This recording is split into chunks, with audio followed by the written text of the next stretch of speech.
Sige. So, for Romer, Chip Hylos. Chip. Chip Kaja. Chip. Chip Cho. Chip. Chip Chohead. Chip. Chip Glock.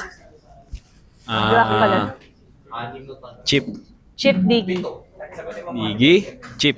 Chip Ruby. Chip. Chip Franco. Franco. Franco Tigbil. Franco. Franco Matilda. Matilda. Matilda Kufra. Matilda. Matilda Gatot. Matilda. Matilda Minotaur. Minotaur. Minotaur Kalea. Kalea. Meron ba akong hindi nabanggit na hero na mas prefer mo? Wala. So, bakit ano? Ano yung last mo? Minotaur. Minotaur. Oo. Bakit Minotaur? Ay, bakit Kalea or Minotaur? Ano ba yung pinili mo? Ay, Matilda or Minotaur? Yun yung pinili. Tapos pinili ko Minotaur. Minotaur. Oh, bakit Minotaur? Kasi kung magkalaban yung Matilda o Minotaur, mas lamang yung Minotaur para sa akin eh.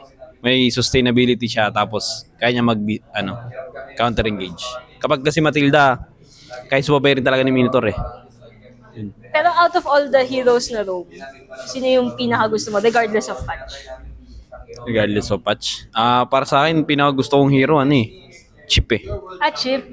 Kahit Bakit hindi mo siya pinili dito sa isa? Kanino mo siya pinagpalit? Kay Matilda. Oo. Kay Matilda ako pinagpalit. Kaya counter kaya counter ni Matilda si Chip. Depende lang talaga sa galaw. Pero si Chip talaga pinaka-gusto mo. Chip talaga favorite Kaya niya, hindi nga pinibigay sa akin ng ng Twisted eh.